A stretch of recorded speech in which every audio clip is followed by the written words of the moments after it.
Imagine boarding a train with everything you own in one worn leather bag, heading toward a man you've never met, in a place you've never seen, because every other door in your life has already closed. That was Adelaide at 22, orphaned, penniless, and terrified. She wasn't the first choice. She wasn't even the second. She was the last bride left on the list. And somehow, she was exactly the right one. This channel tells the stories the history books forgot, the tenderness inside tough times, the love letters written in calloused hands, the Western hearts that broke and healed and loved again. Sometimes the life you were afraid to choose turns out to be the one you were always meant to live. Hit like if this touches your heart. Share it with someone who needs a little hope today. Comment your thoughts below. And subscribe, because there are so many more stories where this one came from. Miss Morrison? The voice behind her was deep and a little hesitant. Adelaide turned. A man stood at the edge of the platform, holding his hat in his hands. He was a tall fella standing well over 6 feet, with shoulders broad enough to tell you he knew a thing or two about hard work. His dark brown hair was long enough to brush his collar. His face was tanned and lined by the sun and wind, making him look to be in his late 20s. But it was his eyes that caught her.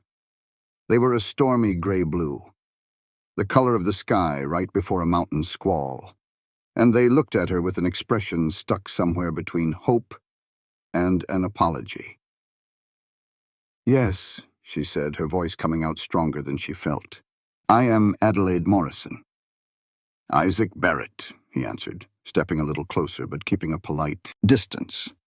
"I'm the one who wrote the agency. They said you'd be on the afternoon train." "You are late," Adelaide said, and right away she wished she could take back the sharp edge in her words. She was just tired and anxious and wrestling with a fear that had been growing since she left Boston. Isaac's jaw clenched just a little. "My apologies. We had some trouble out at the ranch. One of the horses got herself tangled up in some wire fence, and by the time I got her cut loose, I was already running behind." He paused, looking like he was choosing his next words with care. "I'd understand completely if you wanted to get right back on that train and head east. I wouldn't blame you for thinking I'm not a reliable man." There was a plain honesty in his voice that took Adelaide by surprise.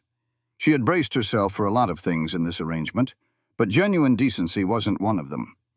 Most men who sent for mail-order brides were looking for a housekeeper or a woman to warm their bed, not a partner. The agency had told her to keep her hopes in check. "I don't have the money for a ticket back," Adelaide said softly. "And even if I did, I don't have anything to go back to." A flicker of something crossed Isaac's face. Maybe it was understanding, or maybe he just recognized a fellow soul who was out of options. "Well, then, let me get your bag and show you the ranch. It is not much to look at, but it is honest land, and I do my best with it on my own." Adelaide gave him her satchel, and he lifted it like it was nothing. He led her to a wagon hitched to 2 strong-looking horses. He offered a hand to help her onto the seat, his touch brief and proper. Then he climbed up beside her and took up the reins. The wagon creaked as it started to move, rolling off the depot lot and onto a dirt road that wound its way through the pine trees. They rode without talking for a few minutes. The only sounds were the clopping of the horses' hooves, the soft jingle of the harness, and that constant rush of the river somewhere nearby. Adelaide looked at the country around them, so different from the brick buildings and cobblestone of Boston. Everything out here felt bigger, wilder, and like it couldn't care less about neat and tidy human plans. It was intimidating, but there was a strange thrill to it, too. "Why did you send for a bride?" Adelaide finally asked, the silence becoming too much to bear. Isaac kept his eyes fixed on the road ahead.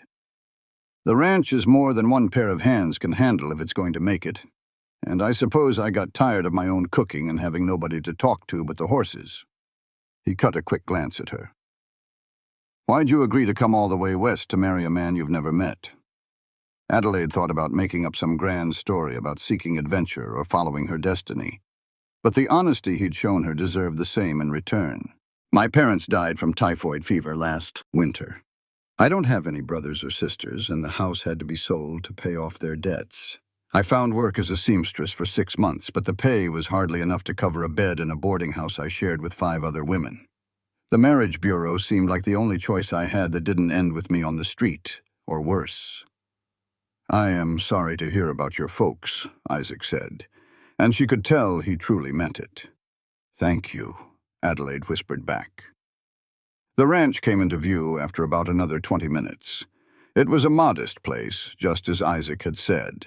A one-story house made of timber and stone, looking weathered but solid.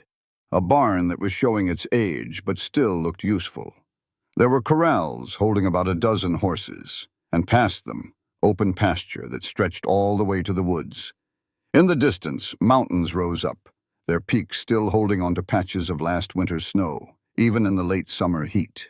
Isaac helped Adelaide down from the wagon, and she just stood there for a moment, looking at the house that was supposed to be her home now. The whole thing felt like a dream, like she was watching someone else's life unfold. The house has 2 bedrooms, Isaac said, his voice cautious. I have been using one of them. The other one is yours, for as long as you need, until we figure out how we want this whole arrangement to work. He carried her bag to the front door and just pushed it open. Folks out here do not really lock their doors. I reckon we ought to start, though, now that you are here. The inside was cleaner than Adelaide had dared to hope. The main room was a kitchen and living space all in one, with a wood stove, a scarred-up wooden table with 4 chairs, and a couple of comfortable-looking armchairs by a stone fireplace. It was simple but tidy. She could see one bedroom through a doorway, and Isaac led her through another, into what was clearly the spare room. It had a smaller bed, a wooden dresser, and a window that looked out onto the horse pasture. I know it is not fancy, Isaac said, placing her bag on the bed. But the roof does not leak, and that stove will keep the place warm when winter comes. It is more than I could ask for, Adelaide said, running a gloved hand over the top of the dresser. Not a speck of dust. Thank you for getting it ready. Isaac nodded, looking a little relieved. I will give you some time to get settled. There is fresh water in the pitcher on the dresser if you want to wash up. When you are ready, come on out to the main room and we can talk about what you can expect. He left, closing the door softly behind him. Adelaide sat on the edge of the bed, and the sheer size of what she had done suddenly hit her like a wave. She had crossed an entire continent to marry a man she had just met, to live in a place so far from everything that her nearest neighbor was likely miles down the road, and to start a new life with absolutely nothing.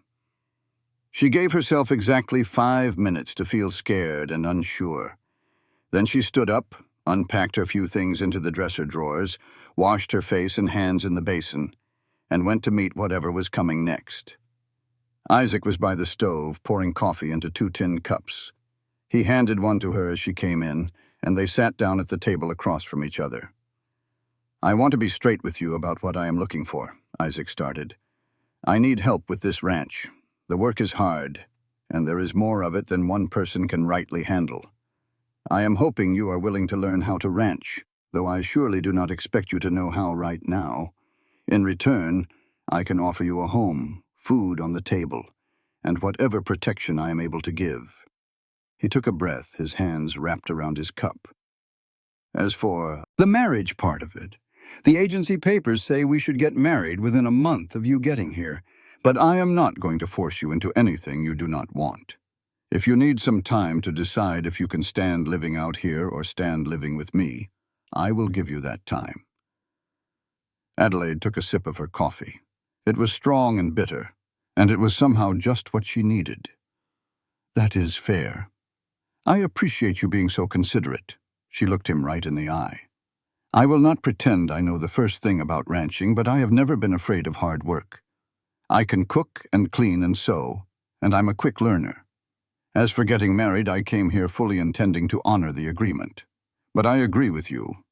We should at least get to know one another a bit before we go standing in front of a preacher. Then we have an understanding, Isaac said. and she saw some of the tightness go out of his shoulders.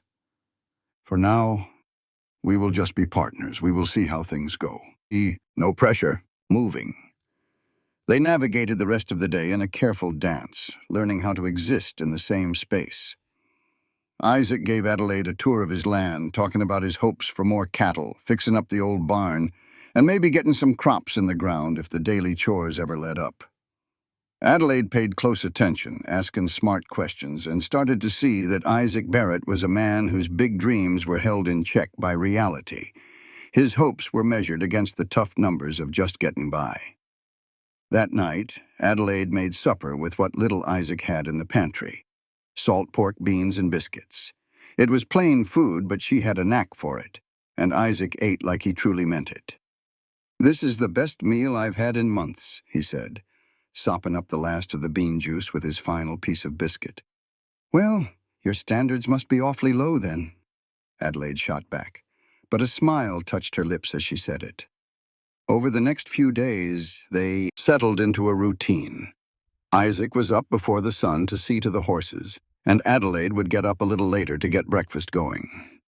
They would eat together, then work right through the morning. Isaac showed Adelaide how to look over the horses for cuts or bruises, how to muck out the stalls the right way, and how to repair leather tack and shore up fence posts. The work was bone-tiring, making muscles she did not even know she had ache something fierce, but it was a good kind of tired.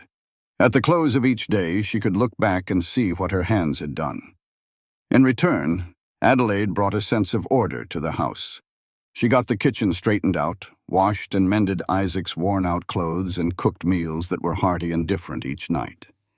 She discovered a vegetable patch behind the house that was all but forgotten, and she used her free time to bring it back, coaxing some late-season squash and root vegetables out of that tired ground. They talked over their meals, sharing little bits and pieces of their pasts. Isaac told her he grew up on a little farm back in Missouri, the youngest of 4 brothers. His folks had passed during the war, and his brothers had all gone their separate ways. He came out west about 5 years ago, working one job after another, until he saved up enough to buy this piece of land. He built the house with his own 2 hands, with some help from neighbors who had since pulled up stakes for greener pastures.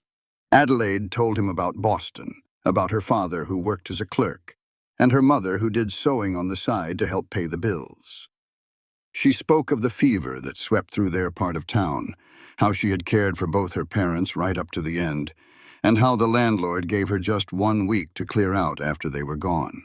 She did not shed a tear telling these stories, but her voice got real quiet, and Isaac just listened without saying a word. A couple of weeks after Adelaide showed up, they rode the wagon into Downeyville to get supplies. The town was bigger than Adelaide first reckoned, with a main street full of stores, saloons, and even a hotel. Isaac hitched the wagon in front of the general store, and they stepped inside where a middle-aged woman at the counter called out to Isaac like an old friend. "Isaac Barrett? Well, I'll be," the woman said. "And who do we have here?" "This is Mrs. Fletcher. This here is Adelaide Morrison," Isaac said. "She came in on the train 2 weeks ago." Mrs. Fletcher's eyes got wide like she'd just solved a puzzle. "The mail-order bride. I heard tell you had sent for one." "Well, a warm welcome to Downeyville, dear. I sure hope Isaac is treating you proper." "He has been very good to me," Adelaide said, feeling a little uneasy under the woman's gaze, but trying her best to hide it. They bought flour, sugar, coffee, and other things they needed, and Mrs. Fletcher talked a blue streak the whole time, dishing out town gossip and asking Adelaide questions that were a little too personal. By the time they finally got out of that store and had the supplies loaded up, Adelaide was plumb worn out from all the pretending. "I'm sorry about Mrs. Fletcher," Isaac said as they started for home. "She's got a good heart, but she can be a handful." "She is just curious," Adelaide said. "I guess a mail-order bride is big news in a town like this." "Probably the most excitement they have had around here since the mine caved in last spring," Isaac agreed. He took a quick look over at her. "Does it bother you? All the attention?" Adelaide thought on it for a moment. "Not really, but it does make everything feel more official. Before it was just you and me out at the ranch. Now other folks know about us, and they've got ideas about who we are and what we're supposed to be. We don't have to live up to what they expect," Isaac said, his voice firm. All we have to do is figure out what's right for us. That conversation stuck with Adelaide for the next few days. What was right for them? She started watching Isaac even closer, noticing all the little things. How he always made sure she had water to drink before he ever took a sip for himself. The patient way he would show her how she'd made a mistake with the horses, never making her feel small. That rare smile of his that could change his whole serious face and make him look warm and almost like a young boy again. The way he was so careful to give her space, never getting too close, never assuming anything. He was, she knew then, a good man. In a time and a place where good men were hard to come by, Isaac Barrett was a man who worked hard, was true to his word, and treated her with decency and respect. It was more than she had ever dared to wish for when she stepped on that train back in Boston. One evening in early October, after they had cleaned up from supper and were sitting near the fireplace, Adelaide spoke up. "I think it is time we set a date for the wedding." Isaac looked up from a piece of leather he was mending, and you could see the surprise clear on his face. "Are you sure about that?" "I am," Adelaide said. She rested her hands in her lap and chose her words with care. "I know this is not how people usually do things, and I know we've only known each other for a month, but I think we get along just fine. We work well side by side, and I truly believe we can make a good life for ourselves here. Unless you've had a change of heart about wanting a wife." "I have not changed my mind one bit," Isaac said right away. "I just want to be certain you don't feel pushed into this. I was serious when I said I'd give you all the time you needed." "I have had enough time," Adelaide answered, "and I have made up my mind. If you're still willing, I would like to marry you." A bright, strong light flashed in Isaac's eyes. "Then yes, yes, Adelaide, I am more than willing." They got married 3 weeks later in the little church in Downeyville, with Mrs. Fletcher and her husband standing up for them as witnesses. Adelaide wore a simple dress she had made herself from some cloth Isaac had bought for her in town. Isaac had on his cleanest shirt and trousers with his hair combed back neat. The service itself was short. The preacher spoke words that had been said so many times they were worn smooth. But when Isaac took Adelaide's hand to put the thin gold ring on her finger, his touch was gentle and his voice was strong. "I promise to care for you and to work beside you for as long as we both shall live," he said, saying his own words instead of the old ones. "And I promise the same to you," Adelaide replied, looking him straight in the eye. When the preacher said they were man and wife and told Isaac he could kiss his bride, they both hesitated for just a second. Then Isaac leaned in and placed his lips on Adelaide's, a kiss that was soft and quick and full of hope for what was to come. Adelaide felt a little flutter in her chest, a warmth that had nothing to do with the stuffy church air. They had a small get-together at the hotel afterward. Mrs. Fletcher had insisted on putting it all together, even though Adelaide had tried to say no. About a dozen people from town came by. Neighbors Adelaide had not met yet, all of them offering congratulations and free advice, and wondering out loud how long it would be before little Barretts were running around the ranch. Adelaide smiled through it all, with Isaac's hand resting steady on the small of her back, like an anchor in a sea of friendly faces. When they finally made it back to the ranch that evening, the sun was dipping behind the mountains, painting the whole sky in shades of orange and deep purple. Isaac helped Adelaide down from the wagon, and they just stood there for a minute in the dimming light, neither one of them exactly sure what to do next. "I am mighty glad I sent that letter to the marriage agency," Isaac said in a low voice, "and I am thankful you were the one to answer it." "I am glad I came," Adelaide said, and she was surprised to find how true it was. "I was so scared on that train, I thought for sure I was making the biggest mistake of my life. But being here with you, well, it just feels right somehow." Isaac reached out and gently tucked a stray piece of hair behind her ear, letting his fingers brush against her cheek for a moment. "I want you to be happy here, Adelaide. I'll do everything in my power to make sure of it." "I know you will," she said. She stood up on her toes and kissed him with more confidence this time than she had in the church. Isaac answered the kiss, his arms wrapping around her and pulling her in close. The kiss grew deeper, and Adelaide felt a warmth spread all through her, a mix of excitement and a little bit of nerves. They went into the house, and Isaac built the fire up while Adelaide got the lamps lit. They moved around each other with a new kind of feeling. You could almost touch the energy between them. When Isaac finally took her hand and led her toward his bedroom, which was their bedroom now, Adelaide went with him, her heart pounding in her chest, but her mind perfectly clear. That night they came together with a gentleness and a real sense of care for one another. His touch was almost worshipful, and her response was completely honest. It was not the fiery passion of two people who knew all the moves, but the sweet, clumsy connection of two souls truly learning each other for the very first time. When it was all over, Adelaide lay in Isaac's arms, her head resting on his chest, just listening to the steady rhythm of his heart. "Are you all right?" Isaac asked, his voice a soft whisper as he stroked her hair. "Yes," Adelaide said. "I am more than all right. I am happy." And she felt Isaac's chest rise and fall as he let out a long, contented breath model with a deep breath. "So am I." That winter was as unforgiving as Sierra Nevada winters tend to be. The snow came down thick and often, piling up in great drifts against the house and the barn.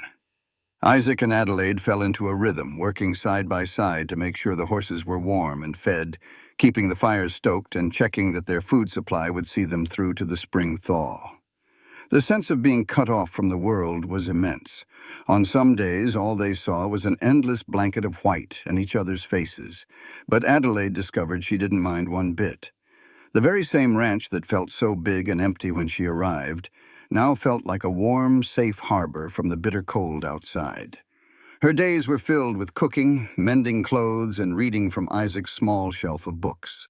He even taught her how to play a tune on the old harmonica he'd had since he was a boy. In the evenings, Isaac showed her how to play poker, and they would bet with matchsticks and promises of future favors, sharing a good laugh. Over their silly wagers, they talked for hours on end, sharing stories from their childhoods, the dreams they held on to, and the fears they kept hidden. Isaac admitted that he had always figured no woman would want to marry him, thinking he was just too rough around the edges and not fancy enough. In turn, Adelaide confessed that she had been absolutely petrified that Isaac would be a harsh or uncivilized man. She told him how she spent that whole train ride just picturing the absolute worst. "Well, I am mighty glad we were both wrong," Isaac said, pulling her in close on the sofa where they spent most of their nights.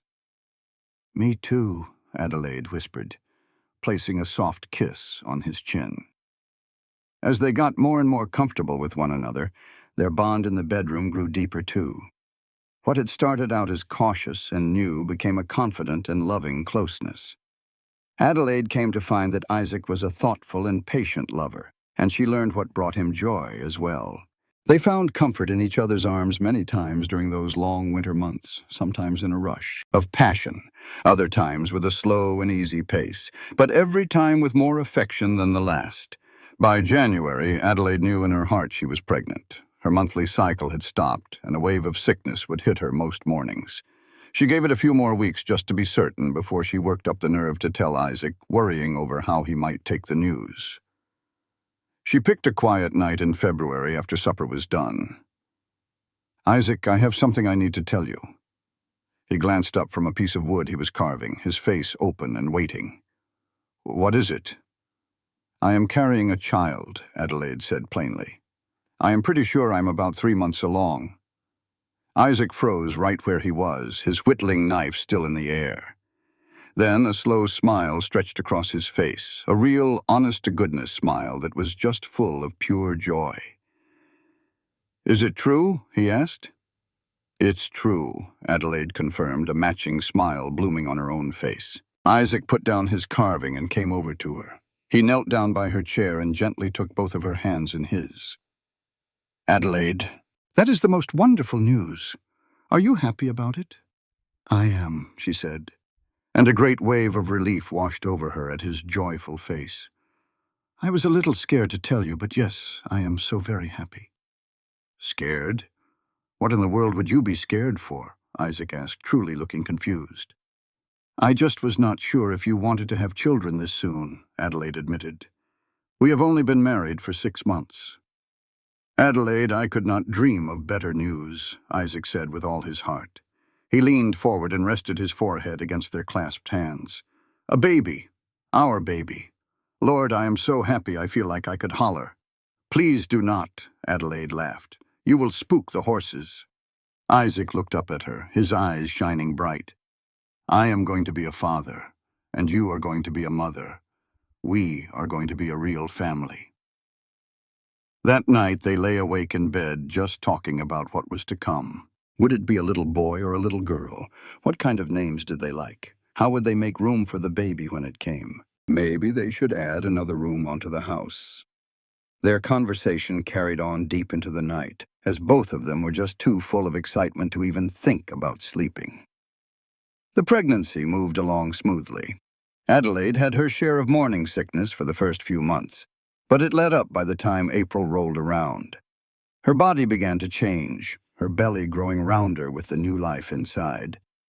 Isaac was so careful and protective, always telling her not to overdo it, though Adelaide flat out refused to sit around and do nothing. She kept on cooking, tending to her garden as it woke up in the spring and helping out with the chores that were not too strenuous. Isaac, for his part, put all his energy into getting ready. He built a beautiful cradle out of pine, sanding the wood until it was smooth as glass and carving little patterns into the headboard.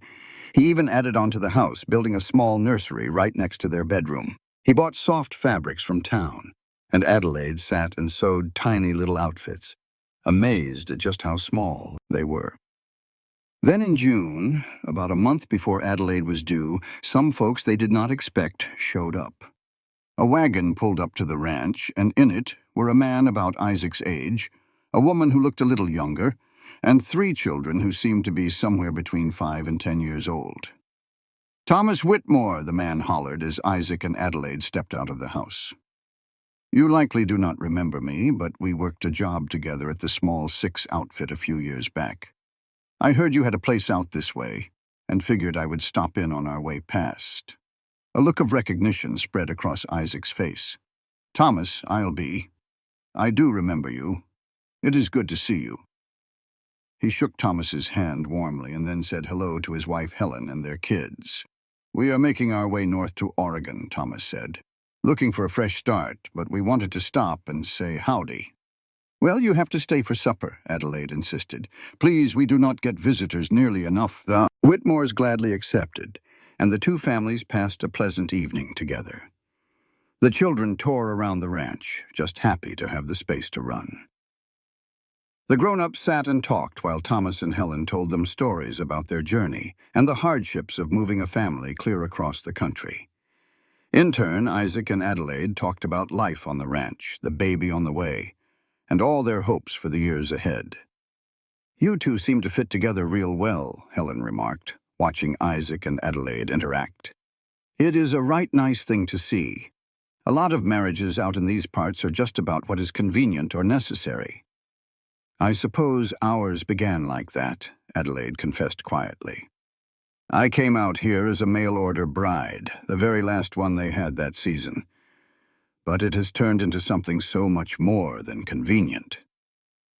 "You love him," Helen stated, more as a fact than a question. Adelaide's eyes drifted over to Isaac, who was proudly showing Thomas the new room for the baby, his hands moving with excitement as he described how he built it. "Yes," she said, softly. "I do. I surely did not expect it, but I do." "Does he know that?" Helen asked. Adelaide paused as it dawned on her that she had never actually spoken those words to him. "I am not certain.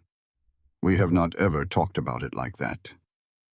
"You ought to tell him," Helen advised with a kind smile. "Men can be blind to things that are plain as day to us. And sometimes, even when a man knows it in his heart, he still needs to hear the words." That night, long after the Whitmores had hitched up their wagon and moved on, Adelaide lay in bed mulling over what Helen had said. Did Isaac love her? She was sure that he cared for her, and cared for her a great deal. She could see it in every single thing he did for her. But love, that felt like something different, something bigger and more profound. "You are thinking awfully loud over there," Isaac murmured from beside her.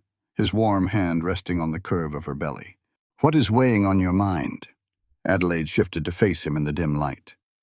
"Helen said something to me today, and it made me realize there is something I have never said to you that I should have." "What would that be?" Isaac asked, his tone gentle and curious. "I love you, Isaac," Adelaide said, her voice clear and steady. "I did not love you when I first came here. That is no secret. But somewhere down the line, my heart just sort of fell for you, and I wanted you to know it." She felt Isaac become completely still next to her. Then he raised his hand and gently cupped her face, his thumb tracing a line along her cheek. "Adelaide, I think I've loved you since the third day you got here. You were out in that garden, down on your hands and knees in the dirt. You looked right up at me with a smudge of dirt on your nose and said you were going to grow fresh carrots by winter if it was the last thing you did. And I thought to myself, now that is a woman worth loving. That is a woman I could happily spend the rest of my life with." "Then why did you never say so?" Adelaide asked, her throat tight with emotion. "I did not want to push you," Isaac answered honestly. "I figured you had enough new things to get used to without me piling on my feelings before you were ready to hear them. But Adelaide, I do love you. I love you so much it honestly scares me sometimes." Adelaide pulled him into a kiss then, a deep and powerful kiss that tried to say everything she was feeling. They made love that night with a slow tenderness, mindful of her advanced pregnancy. Afterwards, they lay wrapped up in each other's arms, whispering sweet nothings and promises into the quiet darkness. 3 weeks later, on a blistering hot afternoon in July, Adelaide's labor began. Isaac rode like the wind into Downeyville to go get the midwife, a woman named Mrs. Patterson, who had brought most of the babies in that county into the world over the last 20 years. She showed up with her satchel of supplies and took control of everything with a calm and practiced hand. The labor was a long and grueling affair. Adelaide had always heard that childbirth was painful, but the truth of it was beyond anything she could have braced herself for. She squeezed Isaac's hand through every wave of pain, sometimes crying out and sometimes biting down on her lip to keep from screaming. Isaac never left her side for a single moment. He was there to wipe her brow with a cool, damp cloth, to speak words of encouragement in her ear, and to let her crush his hand until his own knuckles turned white. "You are doing just wonderful, my dear," Mrs. Patterson said kindly during a short break in the pain. "This baby is coming along exactly as it should. Just a couple more good pushes and you will finally get to meet your little one." "I cannot do it," Adelaide gasped, feeling like she had nothing left to give. "Yes, you can," Isaac said with a firm voice, bringing his face close to hers. "Adelaide, you are the strongest woman I have ever known. You can do this." She looked deep into his eyes, and somehow found the will to keep going. When the next contraction hit, she pushed with every last bit of strength she had in her body. And then, all at once, the pressure was gone and the sound of a baby's cry filled the room. "It is a boy," Mrs. Patterson announced, holding up the wailing, wonderful model infant. "You have a fine, healthy boy." Adelaide fell back against the pillows, tears of pure relief rolling down her cheeks. She noticed that Isaac was crying too, his gaze locked on the newborn while Mrs. Patterson gently cleaned and swaddled him. When the midwife finally laid the baby in her arms, Adelaide looked at her son and felt a love so big it seemed to fill the whole room. He was a tiny, red-faced little thing with a surprising crop of dark hair. When he blinked his eyes open for a moment, they were the same steel blue-gray as his father's. His little fists flailed in the air, and Adelaide gently caught one with her finger, amazed by his perfect miniature fingernails. "He's beautiful," Isaac said, his voice thick with emotion. He sat on the bed's edge and touched the baby's head with a tenderness that made her heart ache. "He's perfect," Adelaide whispered in agreement. They named him Jacob Samuel Barrett. Jacob was for Adelaide's father, and Samuel was for Isaac's. All things considered, he was a good baby, though his constant need for food kept them awake at all hours of the night. Adelaide was bone-tired, but it was a different kind of tired than she had ever known. This was an exhaustion that came with a deep sense of purpose and joy. Isaac was a natural father right from the start. He changed diapers without a word of complaint and walked the floor with Jacob whenever the baby got fussy. He would talk to his son for hours, even though the little one could not understand a word. Adelaide would watch them together and find herself falling in love with her husband all over again, seeing this whole new, gentle side of him. The months that followed were a real challenge. Running a whole ranch with a newborn was anything but easy.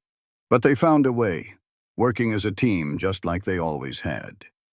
Adelaide even learned to do her chores with Jacob, snuggled fast asleep in a sling she had sewn herself. Isaac changed his work schedule around so he could be there when Adelaide needed to catch a bit of rest. Jacob grew like a weed, the way healthy babies do. At 6 months, he was already sitting up on his own. By 9 months, he was crawling all over the place with a fierce determination.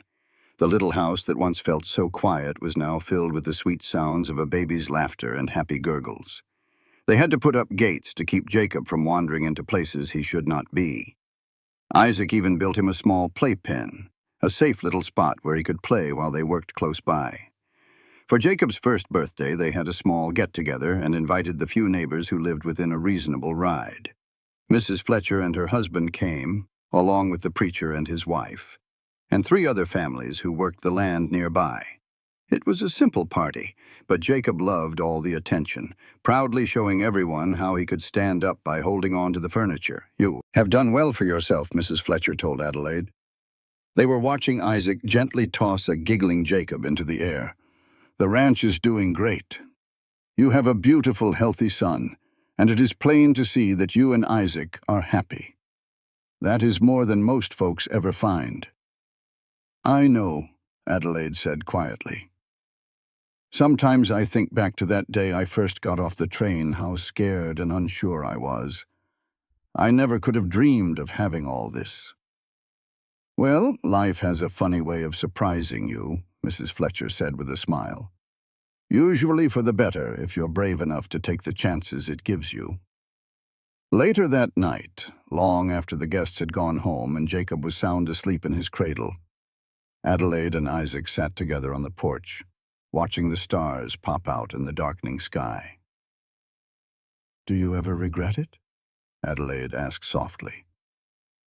"Sending away for a wife instead of finding someone from around here?" Isaac pulled her in closer to his side. "Never," he said. "Not for a single second. You are everything I ever could have wanted, and 1,000 things I never even knew to ask for." He paused for a moment, then added, "Do you have any regrets about coming out here?" "No," Adelaide answered, her voice firm. "This is the best choice I have ever made. Coming here, marrying you, building this life with you. I love every bit of it. I love you." "I love you too," Isaac said, and he gently kissed the top of her head. "More than words can ever say." They sat there in a comfortable silence, just listening to the sounds of the ranch at night. An owl hooted from the woods. The horses shifted quietly in the barn. They could hear the river rushing in the distance. Everything felt peaceful. Everything felt right. In the years that followed, the ranch kept on growing. Isaac bought more horses, built better barns, and started getting a reputation as an honest man to do business with.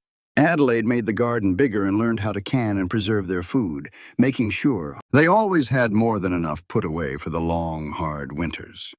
Jacob grew from a curious, energetic toddler into a talkative little boy who followed his father's every footstep, full of endless questions. When Jacob was 3 years old, Adelaide found out she was pregnant again. The news brought a wave of excitement to their little family. Jacob was fascinated by the thought of having a brother or sister, even if he did not quite understand what it all meant. Isaac was just thrilled, praying for another healthy baby. This pregnancy was easier than her first. Adelaide knew what to expect this time, and her body seemed to handle it all a bit better. She kept up with her work for most of it, only slowing down in the last few weeks. When her labor started that March, Isaac rode out to get Mrs. Patterson again. The midwife delivered a healthy baby girl after a much shorter and easier time than she'd had with Jacob. They named her Ruth Elizabeth Barrett, and it was clear from day one that she was her daddy's girl. She had Adelaide's dark hair, but she also had Isaac's steel blue-gray eyes. Even as a tiny baby, she had a serious, watchful look on her face that made her seem wise beyond her weeks. Jacob was absolutely taken with his new baby sister. He always wanted to hold her, though they had to watch him carefully to make sure he was gentle enough. "My baby," he would proudly tell anyone who came to visit. "My Ruth." "She's not just yours," Adelaide would say with a laugh. "She belongs to all of us." But Jacob was not entirely wrong. As Ruth got bigger, she and Jacob became as thick as thieves. He was so protective of her, always trying to make her laugh when she was fussy and teaching her things as soon as she was old enough to understand. For her part, Ruth simply adored her big brother. Her whole face would light up like a sunrise every time he walked into the room. Adelaide would watch her two children playing together and feel a sense of peace so deep it settled in her bones. This was a life she never even dared to pray for back in Boston, when she was all alone and had nothing to her name. A family, a real home, and a husband who loved her down to his bones. It still felt like a dream sometimes, how much everything had changed. The first real test of their new life came when their daughter Ruth was just 2 years old and their son Jacob was 5. A mean winter storm, a real blue norther, blew in that January and buried the ranch in a blizzard for 3 whole days. The snow piled up in high drifts against the house, and the cold was so bitter it froze the water in the horse troughs solid as a rock. Isaac bundled up and went out every few hours to look after the livestock, making sure they had feed and were as protected as they could be. On the second day, he stumbled back inside, limping hard, his face pale and tight with pain. "What on earth happened to you?" Adelaide asked, rushing to help him. "I slipped on a patch of ice by the barn," Isaac said, his teeth clenched. "I twisted my ankle something awful, might be broken. I just do not know for sure." Adelaide helped him to a chair and took a look at his ankle. It was already swelling up something fierce. She wrapped it up tight, propped it on a stool, and made him swear he would stay put. But the horses and cattle still had to be tended to, and there was not another soul around to do it. "I will go," Adelaide told him, her mind made up. "Now, Adelaide, no," Isaac argued. "It is just too dangerous out there. You can hardly see your hand in front of your face, and if you get turned around, you could freeze before you ever found your way back." "Well, what do you suppose we do then?" Adelaide shot back. "The animals cannot just go without food and water until this storm passes. They will not make it." Isaac's jaw was set as he wrestled with the impossible choice. Finally, he looked at her and said, "We will go together. You can help me get out there, and I will tell you exactly what needs to be done. We will tie a rope to the back porch and stretch it all the way to the barn. That way we cannot get lost." It was far from a perfect plan, but it was the only one they had. Adelaide put on as many layers of clothes as she could, made sure the children were safe and busy inside, and then helped Isaac hobble out into the howling storm. The wind was so strong it nearly blew her right off her feet, and the sharp, blowing snow felt like 1,000 tiny needles against her face. Isaac had not been kidding about not being able to see. She could barely make out her own hands in front of her, but they followed the rope he had tied and made it to the barn. Once they were inside, out of the worst of the wind, Adelaide got to work. Isaac sat on a bale of hay and guided her through everything. She fed the horses, broke up the thick ice in their water troughs, and then refilled them. She checked on every single animal, looking for any sign of trouble. It was back-breaking work, made even harder by the bitter cold and the fear, but Adelaide just kept going. They made that trip 3 times during the storm, and each time was just as hard and dangerous as the last. But they kept the horses alive, and they both made it through, without getting seriously hurt. When the storm finally gave up on the 4th day, it left behind a world buried in white drifts and sparkling ice. Adelaide was completely worn out, but she was also filled with pride. "I could not have done this without you," Isaac said as they stood together looking out at the clear sky. His ankle was still swollen, but he could put a little weight on it now. "You saved the horses, Adelaide. You saved our ranch." "We saved it together," Adelaide corrected him, "just like we do everything." Isaac pulled her into a hug and kissed her, his cold lips on hers. "Partners," he said.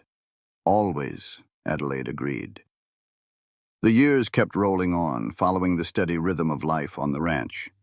Jacob started going to school in town. He would ride in with Isaac when his father went for supplies, then stay with Mrs. Fletcher during the week and come home on the weekends. He learned how to read and write and do his sums to recited poetry. 3 years later, Ruth came along, and she had her nose in a book even more than her brother. Adelaide watched her children blossom with a heart full of both pride and a little bit of sadness. They were turning into their own people, strong and independent. Jacob had his daddy's way with horses and a real knack for training them. Ruth, on the other hand, was curious about everything under the sun, always asking questions about science, history, and the big wide world outside their little piece of California. Adelaide kept on working the ranch right beside Isaac, and their bond grew stronger with each passing season. They knew each other's ways so well by then, they could work side by side without a single word, just knowing what the other needed. In the evenings, they'd still sit and talk, though now their conversations were often about the children's futures. They would wonder if Jacob might want to run the ranch one day, or if Ruth would want to go off and get more schooling. "Sometimes I just can't believe my luck," Isaac said one night after the children were tucked in bed and it was just the two of them by the fire. "The day you got off that train, the very last mail-order bride they had. I had no idea I was meeting the woman who would become my whole world." Adelaide rested her head on his shoulder. "I felt so passed over that day, the last one standing, the one nobody else wanted. But now I know it just meant I was being kept safe for the one person who was right for me." "You were always the only one for me," Isaac said, his voice soft. "Even before I knew your name, you were the one I was waiting for." They shared a slow, deep kiss, a reminder of the spark that still burned bright between them after all this time. That night they came together with the easy comfort that only comes from years of knowing each other, each one knowing just what would bring the other joy, their bodies fitting together as perfectly as their lives had. When Adelaide was 35 and Isaac was 38, they found out they were going to be parents again. The baby was a surprise, but a happy one. Jacob was now 12 and Ruth was 9, and they were both old enough to be thrilled about a new brother or sister. The pregnancy went along just fine, although Adelaide found herself more worn out than with the first two. Her body was older now, not quite as quick to bounce back. Then, in October, her time came. Mrs. Patterson arrived just like she had twice before, but this time things took a turn. The baby wasn't turned the right way, and the labor just dragged on for nearly 20 hours. Adelaide was tired down to her bones, barely hanging on, when Mrs. Patterson finally got the baby moved. "Just one more push, Adelaide," the midwife encouraged her. "Give it every last bit of strength you've got." Adelaide looked over at Isaac. He was pale with worry, but doing his best to stay strong for her. She dug down deep for strength she didn't even know she had, and gave it everything she had. The baby finally came into the world, and Mrs. Patterson worked fast to clear his little airway. For one awful moment, the room was completely silent. Then a tiny, weak cry echoed, and Adelaide just broke down, sobbing with relief. "It's another boy," Mrs. Patterson announced, her voice tired but pleased. "He's a little fella, but he's healthy. You did good, Adelaide." They named him Samuel Isaac Barrett, swapping the names they'd given Jacob. Samuel was small, sure enough, smaller than his brother or sister had been, but he had a powerful will to live. He nursed like a champ, put on weight, and showed everyone he had a set of lungs that could wake up the whole house. Jacob and Ruth were just taken with their new baby brother. They helped take care of him, argued over whose turn it was to hold him, and tried everything they could think of to make him smile. Adelaide would watch her 3 children together, and her heart felt like it might just burst with love. As the children got bigger, the ranch got bigger right along with them. Isaac put up a larger barn, bought more land for grazing, and earned a name for himself that brought folks all the way from San Francisco to buy his horses. Adelaide's garden did so well that she started selling her extra vegetables and canned goods in town. She tucked away the little bit of money she made all for herself. The years brought heartache, too. Mrs. Fletcher passed on when Samuel was 3, and Adelaide wept at the funeral, thinking back to how kind that woman had been when she first showed up in Downeyville, all alone and scared. The preacher who had married them retired and went to live with his daughter. Mrs. Patterson passed peacefully in her sleep at 72, and the whole town grieved for the woman who'd helped bring so many of them into this world. But there were good times, too. Jacob shot up into a tall, strong young man who could handle any horse on that ranch, even the ones other folks had given up on. At 19, he married a sweet girl from town, Catherine Sanders, who moved out to the ranch and pitched in with the work. Adelaide welcomed her new daughter-in-law with open arms, remembering what it was like to be the new girl becoming part of the family. Ruth followed her dream of getting an education and ended up becoming a teacher right there in Downeyville. She fell in love with a doctor who had just set up his practice in town, and they built a house close to the school. She came out to the ranch often, bringing her husband for Sunday dinners and helping Adelaide with the canning every fall. Samuel, their little surprise, grew into a quiet, artistic boy who preferred drawing and music over ranch work. At first, Isaac worried that meant Samuel wouldn't want to stay on the land, but Adelaide promised him they would support their youngest boy no matter what he chose to do. "We were blessed enough to do what we loved with our lives," she told Isaac. "We ought to give our children that same chance." "You're right," Isaac had to agree. "I just hope whatever he picks makes him happy." When Adelaide turned 45, she and Isaac celebrated their 20th wedding anniversary. Their children threw a big party for them at the ranch, inviting friends and neighbors from all over. It was a perfect September day, warm but not too hot, with a gentle breeze carrying the smell of pine from the woods. Adelaide stood there with Isaac, listening as folks raised a glass to their long marriage, their thriving ranch, and their wonderful children. She looked at the life they had made together and could hardly believe she was the same scared young woman who had stepped off that train 20 years before. "What's on your mind?" Isaac asked quietly. His arm settled around her waist. "I was just thinking about that telegram I got before I left Boston," Adelaide said. "It told me I was the last mail-order bride available for the season. I thought it meant I was just a leftover, a second choice. But now I know it just meant I was being saved for you."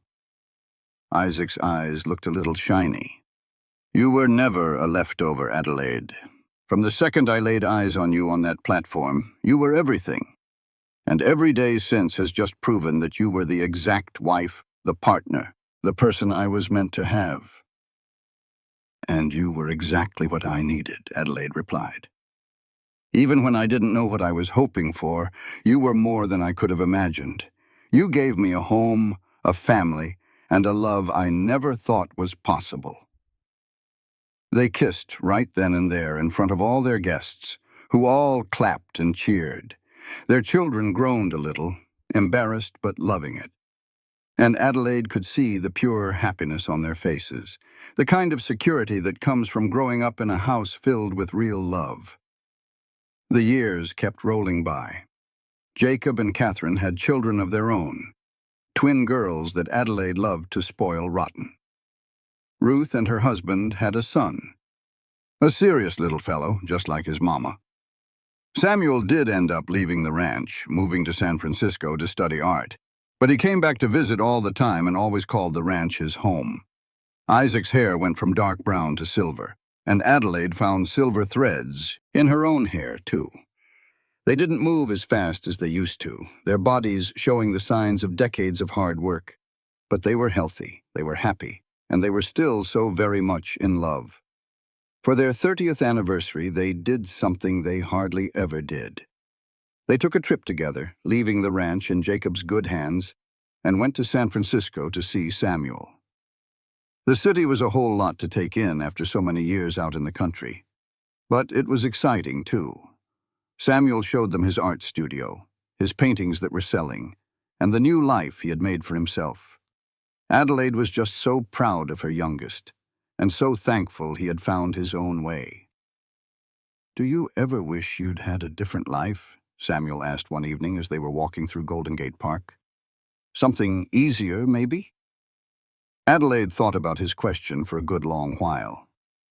"No, I don't regret it. The ranch was hard work, that's for sure, but it's also been a good and satisfying life, and I've had your father right here with me every single step of the way. That's what made all the difference." "He loves you a whole lot," Samuel said, like it was the most obvious thing in the world. "You can see it in everything he does."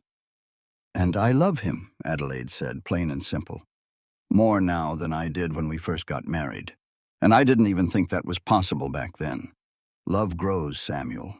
It gets deeper and it changes, and it turns into something even richer over time." They went back to the ranch after a week in the city, and Adelaide was surprised at how wonderful it felt to be back home. The house she once thought was so plain now looked beautiful to her, overflowing with memories and meaning.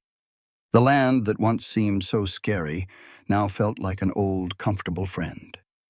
Isaac and Adelaide eased into their later years with a quiet grace. They slowly handed more of the ranch operations over to Jacob, though they still lent a hand with the daily chores. They poured their time into their grandchildren, teaching them the ways of the ranch, the lessons of life, and the importance of honest work and true love. One evening, when Adelaide was 52, she and Isaac sat on the porch, a ritual they had performed more times than they could count. The sun was dipping behind the mountains, painting the whole sky in fiery colors. Their grandkids were wrestling in the yard, and their laughter drifted on the cool evening air. "Do you remember what you told me the day I got here?" Adelaide asked, thinking about how he called the ranch honest land even if it was not much. "I remember," Isaac said. "I was worried you would take one look and be disappointed, that you were expecting something a whole lot grander." "I was scared to death that day," Adelaide confessed. "But you were so direct, so honest. You did not spin any tall tales or try to show off with things you did not own. You simply offered me who you were and the life you had, exactly as it was." "It was the only thing I had to give," Isaac said. "It was more than enough," Adelaide corrected him. "You were more than enough. You still are." Isaac reached for her hand, his thumb gently rubbing over her knuckles. "When I mailed that letter to the marriage agency, I was half desperate and half hoping for a miracle. I never in my wildest dreams thought they would send me a woman like you, someone who would become not just my wife, but my partner, my closest friend, the very heart of my world." "I was the last woman they had," Adelaide said softly. "But I was the right one for you and for this place. It all turned out just the way it was supposed to." They sat in a comfortable quiet as the sun finished its journey and the first stars began to pop out. From inside the house, they could smell the dinner Catherine was cooking. Jacob was finishing up his evening work in the barn. The grandchildren kept on playing, fueled by that endless energy only the young possess. "I would do it all over again," Isaac said out of the blue. "Every single moment, every struggle, every single challenge, I would live it all the same, just to land right here with you."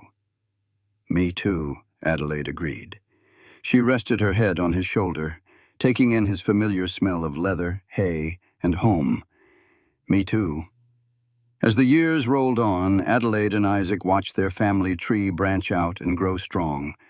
More grandchildren came along, each one a new joy and a precious gift. The ranch stayed prosperous, providing a good life for Jacob and his own family. Ruth rose to become the head teacher at the school, earning the respect and admiration of the entire town. Samuel's artwork started getting noticed, and he eventually found a wife who shared his love for creating beautiful things. When Isaac hit his 60th birthday, Adelaide organized a big party that brought together 4 whole generations of the Barrett clan. Looking at the sea of faces, all these people who were here because she took a train to Downeyville, that one day, Adelaide felt a wave of gratitude wash over her. That night, long after everyone had gone home or headed to bed, Isaac and Adelaide stood outside, gazing up at the stars. 33 years ago, you took a mighty big gamble on a man you had never met, Isaac said. You came all the way out west to marry a stranger and live in a place you had only heard about. That took some serious grit. I was just desperate, Adelaide said. I did not feel brave at all.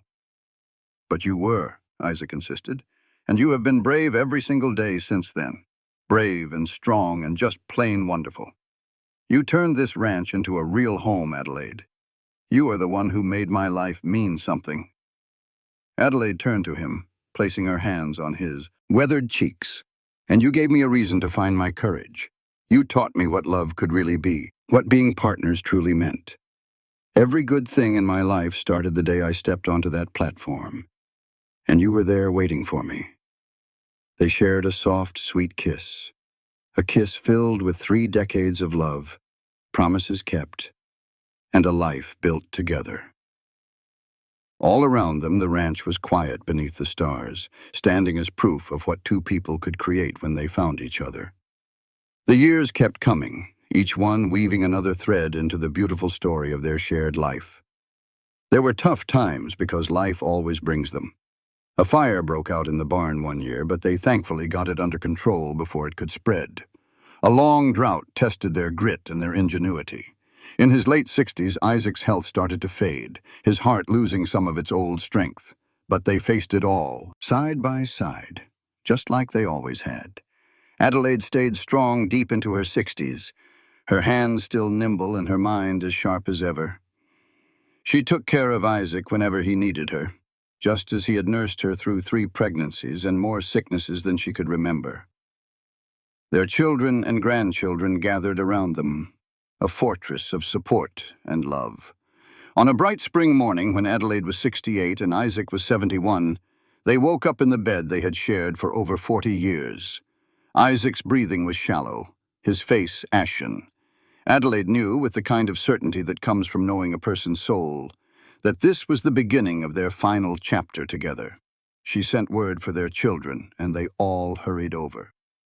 Jacob came from the barn, where he was now in charge of the ranch. Ruth came from town with her husband. Samuel, who had been visiting for the week, came from San Francisco. They all gathered in the bedroom with Catherine and a few of the older grandchildren who were old enough to understand what was happening. Isaac looked at every one of them, his eyes still shining despite his failing body. "I am so proud of every one of you," he said, his voice quiet but steady. "You have all built good lives for yourselves. You have all been a blessing to me." Then his gaze fell on Adelaide, and his expression softened into something purely beautiful. "Adelaide, my love, my bride. You might have been the last one they had, but you were the only one I ever truly needed. You gave me everything a man could ask for: a home, a family, and a love that made every single day worth getting up for." Adelaide squeezed his hand, tears rolling down her cheeks. "And you did the same for me, Isaac. You rescued me when I was completely lost. You loved me when I felt like no one could. You showed me what it meant to really build a life with someone." "No regrets?" Isaac asked gently. "Not a single one," Adelaide answered without hesitation. "Every moment with you has been a precious gift." Isaac smiled, and it was the very same smile he had given her on that train platform so long ago. A smile full of hope and honesty. "Good. That is good." He then closed his eyes, his hands still holding tight to Adelaide's. His breaths became shallower, and the quiet moments between them grew longer. Adelaide sat right there with him, stroking his hair, whispering words of love and comfort. Their children stood nearby, a silent circle of support. Just as the sun reached its highest point, filling the room with a warm golden light, Isaac took one last deep breath and let it go. And then he was gone. His face was at peace, and his hand was still warm in hers. The grief was a powerful thing, a physical pain that Adelaide felt deep in her bones. For the first time in 43 years, she was by herself. The man who had been her partner in all things, who had known her better than she knew herself, was gone, but even in her sorrow, Adelaide found a strange comfort. She had been blessed with a kind of love that many people search for their whole lives and never find. She had shared a life that was rich and full and had real meaning. Isaac had been hers, and she had been his, and no amount of time or distance could ever erase those decades of happiness. The funeral was a big affair. The church was filled to the brim with people whose lives Isaac had touched, from neighbors and business partners to friends from all over the county. They told stories about Isaac's fairness, his dedication to hard work, and his deep love for his family. Adelaide listened and wept and accepted their sympathies, with her children and grandchildren close by her side. In the weeks that followed, Adelaide had to learn how to live by herself again. It was much harder this time than it had been when she was a young woman back in Boston. Back then, her loneliness was filled with grief and fear. Now, her loneliness was filled with memories and loss. But she was not completely alone. Her children came to visit often, making sure she had everything she needed. Her grandchildren filled the house with noise and laughter and life. The ranch kept on going all around her, a constant and steady comfort. Adelaide lived for another 15 years after Isaac passed away. She got to see more grandchildren born, and even a few great-grandchildren. She helped out on the ranch where she could, even as her body became more frail with the passing years. She stayed in the house Isaac had built, sleeping in their room, surrounded by the life they had made together. She told stories to anyone who would sit and listen. Stories about the Wild West in its final days. About mail-order brides and starting over, about finding love in the most unexpected of places. She wanted their story to be remembered. She wanted folks to know what was possible when two strangers were willing to take a chance on one another. On a quiet morning in early autumn, just as the leaves were starting to blush with color, and the air carried the first crisp promise of winter, Adelaide Morrison Barrett died peacefully in her sleep. She was 83 years old, and she passed away in the house she had turned into a home, on the ranch she had helped raise from the ground up, surrounded by the echoes of the love that had shaped her entire life. At her funeral, her children, grandchildren, and great-grandchildren all came together to celebrate a life lived to the fullest. They talked about her strength, her kindness, and her unshakable love for their father and grandfather. They recalled how she had journeyed west as the very last mail-order bride available, and had built a legacy that would last for many generations to come. Jacob, now an old man himself, stood by her grave and said, "My mother taught us that love is not about big fancy gestures or perfect situations. It is about showing up day in and day out for the person you have chosen. Working side by side, building a life that mattered with someone who saw you as their equal. She and my father proved that two people who started as strangers could mean the entire world to each other if they just had the courage to take that first step." Adelaide was laid to rest right next to Isaac, their graves looking out over the ranch they built together. The words carved on her headstone were simple and true. Adelaide Morrison Barrett, a beloved wife, mother, and grandmother. She came out west just trying to survive, and she found a love for the ages instead. The ranch stayed in the family for many generations after that, passed down through the line that Adelaide and Isaac started. The old house was kept up with careful updates that kept its heart while making it fit for the times, and the story was always told. The story of how Isaac Barrett sent for a bride through the mail, how Adelaide Morrison answered his call, and how the two of them built a truly special life from the most ordinary of beginnings. Turns out Adelaide had been right all along, right from that day she stood on the train platform. She had been the last bride left that season, not because nobody wanted her, but because she was being kept for the one man who needed her. Isaac had needed her specifically. He needed her grit and her bravery and her big heart full of love. And Lord knows she needed him. She needed his honesty, his kindness, and his steady, unwavering heart. They were just perfect for one another, like two puzzle pieces from different boxes that somehow fit together just right. Their love was built on a foundation of respect and partnership. It grew deeper with every challenge they faced, and every long day they worked together. and it was held up by a real affection that just got stronger as the years went by. It was the kind of love story that could only happen out in the Wild West during that short time. In history, when lonely men wrote letters to marriage agencies and brave women got on trains to marry men they had never even met. Theirs was a love story that started out of pure need and a little desperation. But it was transformed by guts and grit into something beautiful that would last a lifetime. And even though Isaac and Adelaide were long gone from this world, their love was still there. You could feel it in the family they raised, on the ranch they poured their hearts into, and in the story that was told and told again. They were living proof that sometimes the best things in life do not come from a perfect plan. They come from taking a leap of faith into the unknown and working together to build something better than either one of you could have made on your own. Adelaide had stepped off that train, scared and all by herself, the very last bride available, the one nobody else had chosen. But she had been chosen by the only person who truly mattered. Isaac did not see a toy leftover or some second-best prize. He saw a woman who had the strength to be his partner, his equal, and the love of his life. And together they built a life that was bigger and better than their wildest dreams or their humblest wishes. In the end, that is all any of us can really ask for, is it not? A life built on love, kept strong by partnership, and remembered with a smile.